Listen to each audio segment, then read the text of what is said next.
dark side of reality TV. The secrets are being exposed. Oh, let's get it, man. Most people understand that reality shows aren't exactly real, but to Mm. dismiss the shows and just say, oh, it's all scripted, it's all fake, that's not exactly true either. You see, these shows operate more like human science experiments than scripted entertainment. Producers aren't necessarily telling contestants what to do, what to say, and how to act, but going through a series of calculated behind-the-scenes steps to control the environment and nearly guarantee chaos on camera. Unfortunately, because these tactics are designed to push people past their breaking Oh point, there fuck, have been bro. countless cases where contestants' lives were tragically cut short, with many pointing to the mental and emotional toll these shows have had on them. Today we are going Mm. to uncover the step-by-step process reality shows use to psychologically manipulate their contestants into getting the entertainment that they want, and all the ways it has gone horribly wrong. It all starts with the people they cast in the first place, whose personality profiles will naturally clash, ensuring fights and maximizing drama. Even though reality shows can have vastly different premises, most of them follow a similar structure. Bring a group of strangers together, isolate them from the outside world, and then put them through some kind of challenge with real stakes on the line. And whether the final prize is money or love, the production process for maximizing the entertainment value of these shows is mostly the same, and a lot of it relies on morally unethical behavior. Before the cameras turn on, reality shows have an extremely calculated casting process. The first step for getting on many reality shows is a lengthy application, and we're not talking a job application. Shows like Big Brother require IQ and psychological evaluations to ensure contestants will be able to perform under pressure. Survivor is similar, where production goes through 25,000 initial applicants, complete with background and psychological screenings before they're even considered for a callback. One of the reasons why this process takes so long is because producers aren't just looking for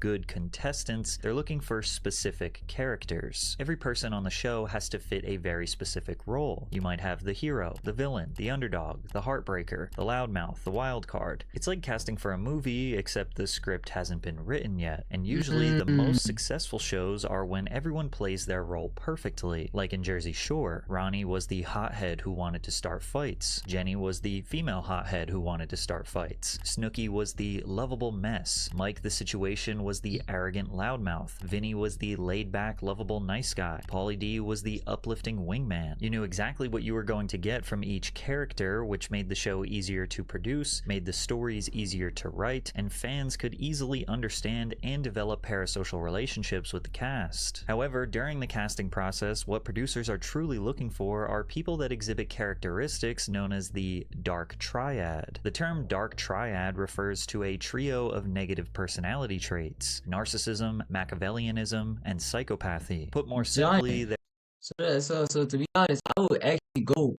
I can actually apply for reality TV, and I might get accepted they're for looking for. for those who are entitled, lack empathy, and manipulate others. Yeah, that's me all Why? Well, day. these are the people that create the best drama. A perfect That's me all example day. is Russell Hantz from Survivor. But first, a quick word from today's Hume comes to break flavored breathe in feels great. Something for a change journey pack your experience. Go to try. Despite the show's focus on strategy and endurance, Russell became legendary for burning other contestants' socks, sabotaging food supplies, and lying Damn, straight to that people's nigga face. He wild. wasn't just playing the game, he They was playing for the win, bro. How much do people get paid at Survivor was though? thriving on manipulation and The control, and fuck? fans love to hate him for it. Some contestants wear these dark triad traits like a badge of honor. Tiffany New York Pollard is one of the most iconic reality stars in history who was unapologetic about stirring up drama on VH1's Flavor of Love. Not you. You can choke. This was the first interaction I really had with Rain, so I wanted to see her anger level. I wanted to see Nigga, if I was what? powerful enough to twist her mind. It was a mind thing. She got Oh nah, I'm not that crazy, bro. I'm not getting in these shows. I'm not that crazy. mind screwed Oh by nah. me, and it worked. My advice to the other ladies in the house would be beware of me, because I'm not backing down. Or take Stephen Bear from X on the Beach. He built a persona around seduction, betrayal, and exploiting his relationships for entertainment, but it turns out this was no persona. This was actually who he was in real life. Bear was convicted and jailed for revenge porn after leaking explicit footage of an ex-partner online. He was sentenced to 21 months in prison. Psychologist Pamela B. Rutledge says that the perfect reality TV star and the perfect scammer or con artist have many overlapping traits. Actors, con artists, and scammers all tend to exude energy and have excellent powers of persuasion. The best scammers can project something desirable and likable about themselves to increase perceptions of trust and appear to offer an opportunity with lots of upside while glossing over the risks. And to no surprise, there are literally countless people who were found guilty of financial crimes before or after appearing on reality TV. Jen Shaw from The Real Housewives of Salt Lake City Man, she got a real jawline right there, bro. She be working out. She be mewing all day. was running a telemarketing scam targeting can see vulnerable, that. I often can see elderly that. individuals. Shaw pleaded guilty and was later sentenced to 6.5 years in prison and ordered to pay $6.5 million in restitution. Teresa Giudice from The Real Housewives of New Jersey served 11 months in prison after committing multiple acts of financial fraud. Richard Hatch from Survivor was indicted for fraud and tax evasion. Todd and Julie Chrisley were found guilty of both evading taxes and conspiracy to defraud community banks out of more than $30 million to fund their lavish lifestyle. Julie and Why you Todd were got a sentenced lavish to lifestyle, 7 though? and 12 years in Just because you been on a TV show don't mean you gotta have a lavish lifestyle, dummy. prison, but lucky for them, another reality star scammer had the power to personally pardon them. If you just Google reality star fraud, you'll get so many different examples that it actually looks like these producers are intentionally trying to cast scammers to be on their show. But show producers have been criticized for not doing enough due diligence to avoid platforming bad or immoral people. Since they go through a deep vetting process, they should know about any potential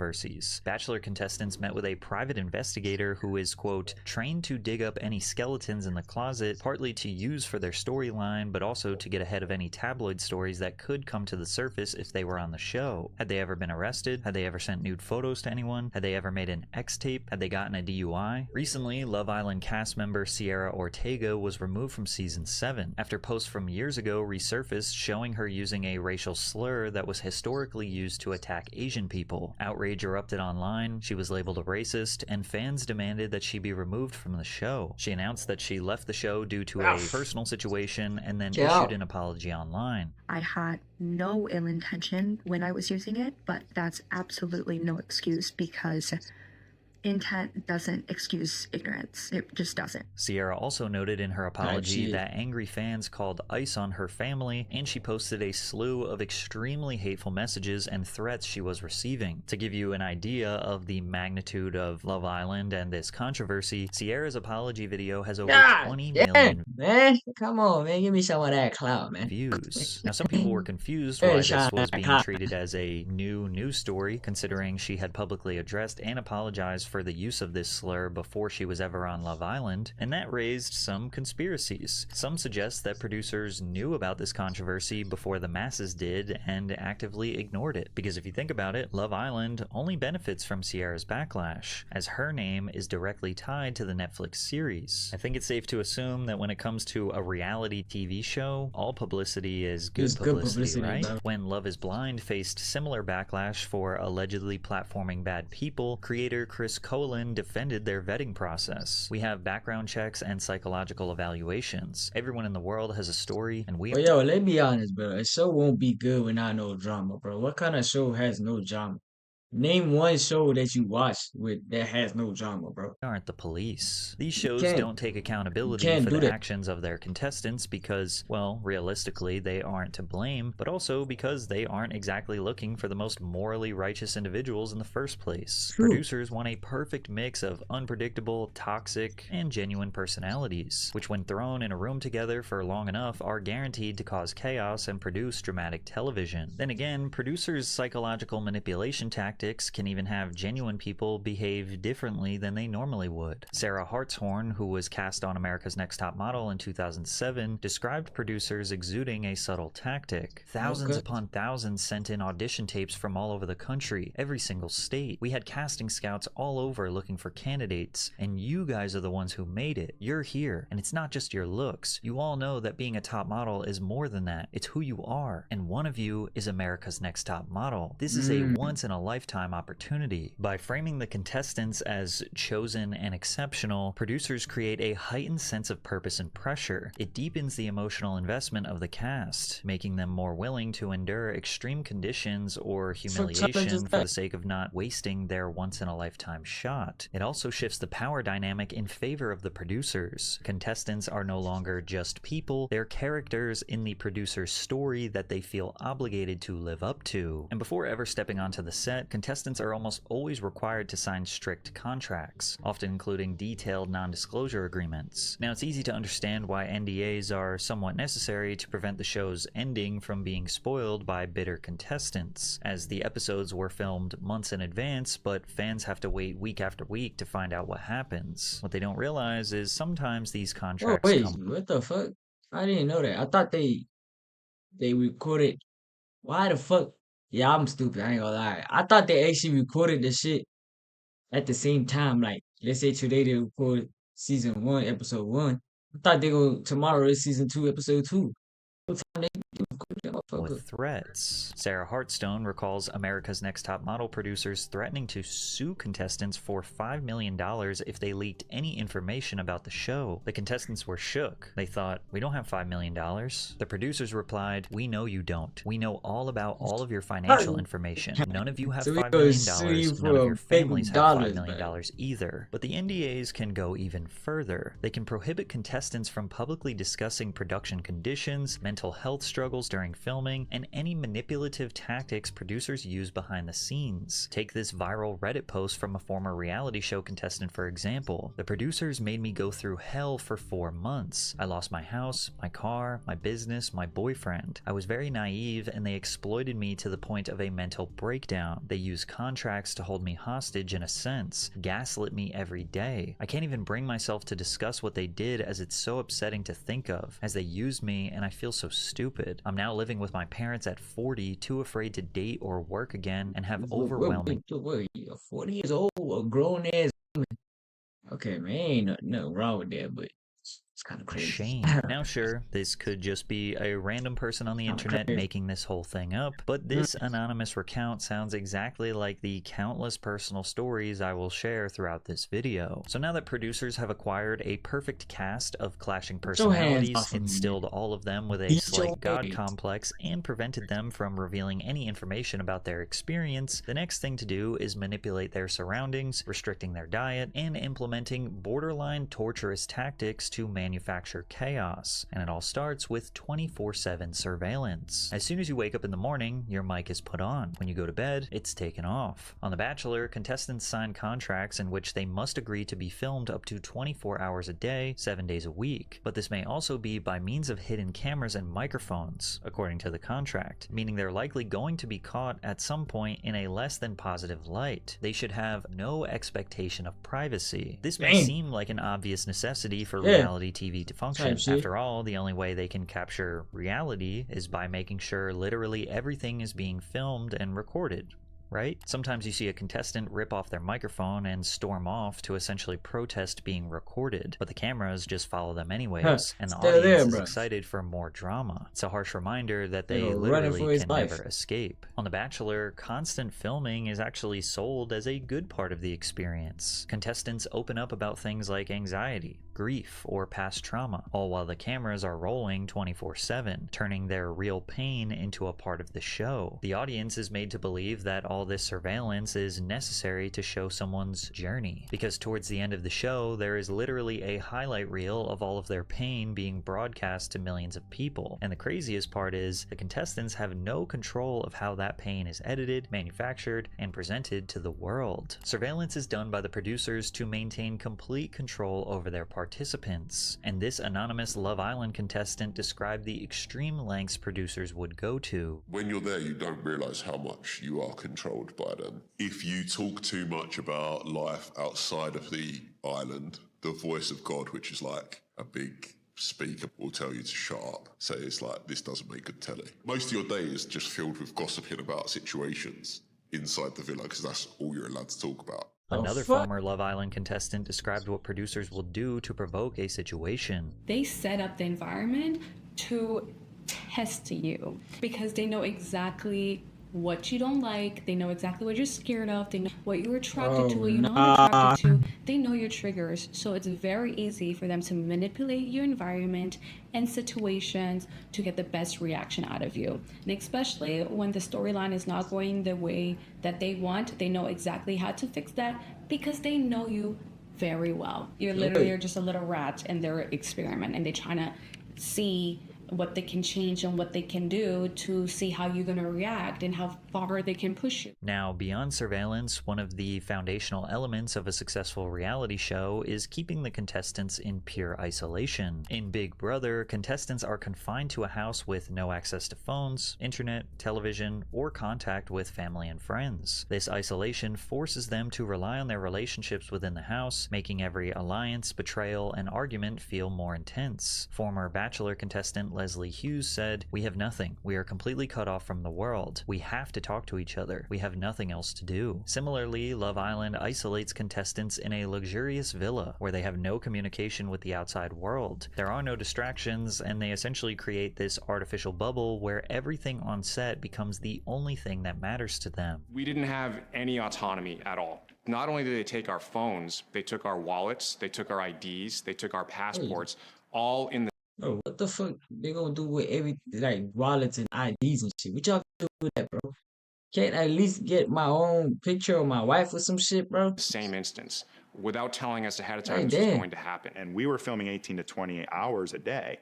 The only time we weren't being filmed was when the union crews swapped out for a new crew because they had met their maximum for the day. You never see daylight unless you're allowed to use the bathroom, which is a trailer outside. They keep you in the state where you really have no idea how much time has transpired.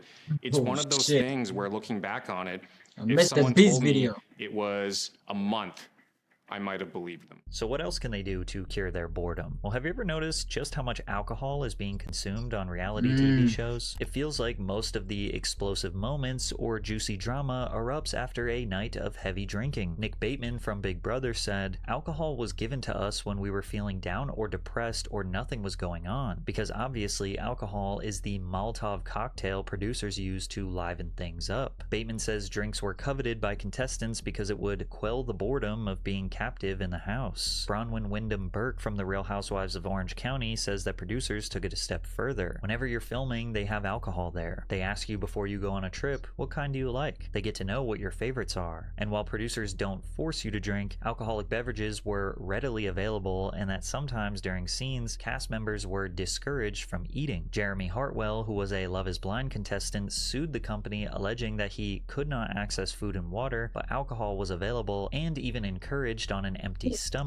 Now, it's Nigga one can't thing do to give a bunch shit. of partiers some alcohol, but putting restrictions on their diet is just crazy. borderline Yeah, evil, bro, and there's yeah. a lot of evidence that supports this tactic. Man, imagine you ain't got no food, all you got is alcohol. Oh my god, bro, I'll cry, bro. Like little cheese, I'll chill down. On The bro. Bachelor, Fuck contestants that. are not allowed to Nigga, eat any what? food during their dates because the microphones pick up the unpleasant sounds. No one looks good eating, and microphones pick up all kinds of chomping. Now, this seems like a justifiable reason, and even though it sounds messed up, in shows like Survivor or Alone, contestants aren't fed enough to somewhat mimic the simulated reality of surviving in the wild. But one could also theorize that low blood sugar could prompt emotional reactions, pushing contestants towards emotional or medical breakdowns. In Easily. Mr. Beast games, contestants complained about their food rations. Beast. One meal reportedly included a tiny portion of cold oatmeal, Rations, one hard-boiled get egg, your and a few rash. pieces of raw vegetables. They also described going long stretches without being fed by the production. There were times when the production staff gave out small feastable chocolate bars and filmed some people Damn, eating Jimmy, and bro. praising the candy. Contestants with food allergies and dietary restrictions struggled more than others. Before the competition, people filled out forms detailing their dietary needs. An FAQ document was provided to contestants in advance of the event and said that all dietary and food restrictions would be taken into consideration. However, several contestants claimed to be served food they were allergic to and that alternatives hadn't been provided. "We were treated horribly," a contestant said. "They took on this challenge of 2,000 competitors. They should have known they needed an enormous crew to handle this correctly." So now that producers have trapped and isolated borderline toxic people who are malnourished and pumped with alcohol, at the very least, a good night's sleep would be their last chance to recalibrate. Well, they don't get that either. You gonna sleep with lights on, you ain't got no food and shit.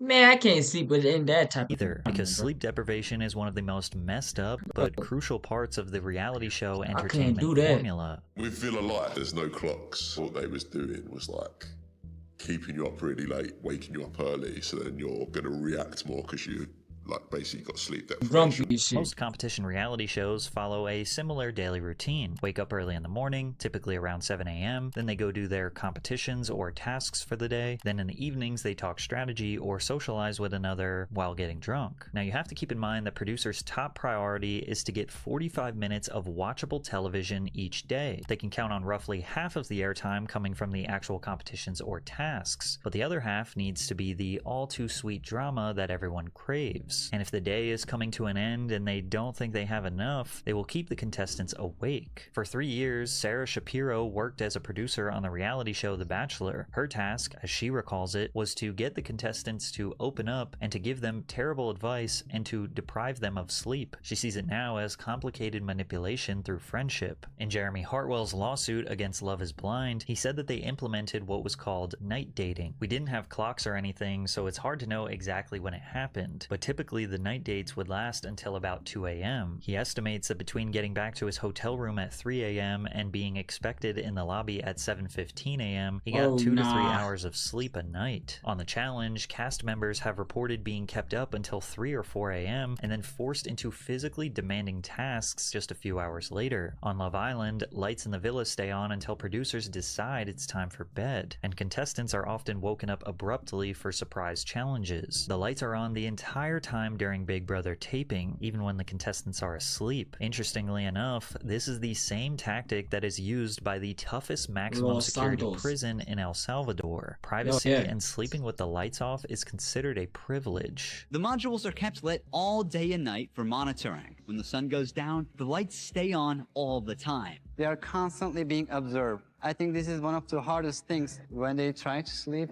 they use their towels and cover their eyes to block the light. And if all this manipulation, control, pushing contestants to their breaking point still isn't enough to make a good show, producers have one final weapon. They'll rewrite reality itself through a process known as frankenbiting. Frankenbiting is the editing technique reality TV producers use to reshape a contestant's words and actions into whatever storyline they want, even if it's not what actually happened. Editors take small clips of dialogue, sometimes even single words or reactions, and stitch them together to create entirely new sentences or emotional responses that never happened in real life. Now, a lot of the time, this seems to be completely innocuous. Like this clip from The Bachelor. The girl who says, "shut up," is spliced into the edit to make it look like she interrupted Corinne. I know that I may not be everyone's favorite person. Shut up.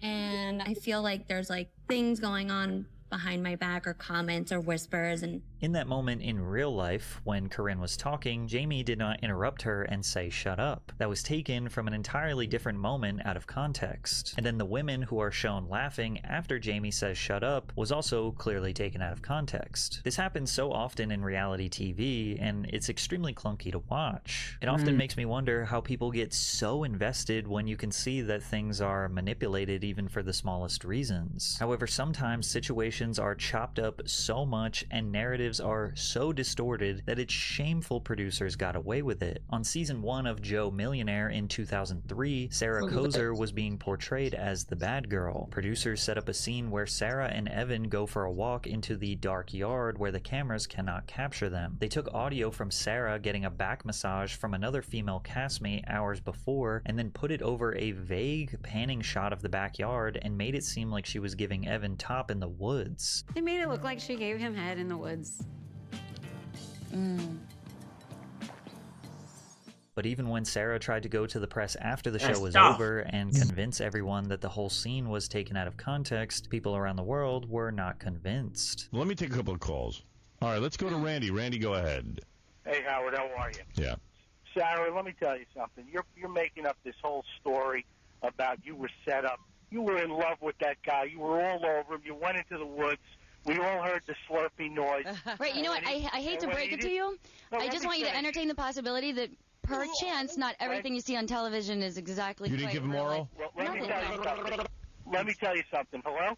As soon as he didn't pick you and you heard he didn't have the money, you were devastated. You're nothing but a gold-digging white trash loser. Although Sarah Kozer handled this scrutiny from the public with grace, others fell victim to the immense backlash. One of the darkest consequences of reality show editing is how quickly contestants become targets for obsessive, toxic fandoms, which has mostly been aimed towards people who have been labeled as villains on the show. And to some degree, you can't blame the fans. After all, they can only judge a contestant based on what they've seen on the show. But as we know, these shows are barely a reflection of who that person actually is. What makes it worse is these mass harassment campaigns often come from fans who believe they're acting on some kind of moral high ground. They'll flood a contestant's social media with hate, send death threats, and in some cases, dig up private information like addresses or family details. Olivia Atwood from Love Island UK opened up about receiving over 3,000 messages a day after her season aired, many of them telling her she didn't deserve to live. Another is Big Brother's Erin Grease, who spoke about how viewers campaigned for her to lose her job after producers portrayed her as a manipulator through selective editing. But sometimes the harassment doesn't end with hateful comments. For some contestants, the public mauling and emotional toll have pushed them beyond their breaking point. A stat that absolutely blew my mind was that at least 40 people have died on their own volition after their appearances on reality TV. Hana Kimura, a female professional wrestler who was among the cast of the popular Japanese reality series Terrace House, died at age 22. She posted a goodbye message on social media after receiving a storm of hate online. Love Island had 2 contestants in back-to-back seasons suffer the same fate: Sophie Graydon, age 32 in 2018, and Mike Thelastis, age 26 in 2019. The Bachelor had 2 women from the same exact season pass: Alexa McAllister and Gia Allemand. What if I told you that the very first person who was ever voted off a reality show in history also suffered the same fate? Would that not be a slight indication of a broken system? In June 1997, Sinisa Savija became the first person in the world to ever be voted off a reality TV competition. The show was called Expedition Robinson. 4 weeks after he was voted off, he walked in front of a train. 9 weeks after that, the first episode of Expedition Robinson aired anyway. Before I started researching this video, I knew reality shows were pretty messed up. I had no idea just how many tragic losses have been suffered from former contestants and the countless other attempts that have been made. And of course, this fate is never the result of just one thing. It's an incredibly complex and deep decision influenced by countless factors. But when reality shows follow the same formula again and again, calculated casting, 24/7 surveillance, isolating contestants, restricting their diet, flooding them with alcohol, depriving them of sleep, turning them essentially into controlled robots, and then putting all of their worst moments on display to millions of people, it's easy to see the inherent evil reality TV needs to have to create the entertainment. And with so many lives lost, it starts to make you wonder if this obviously broken system will ever change.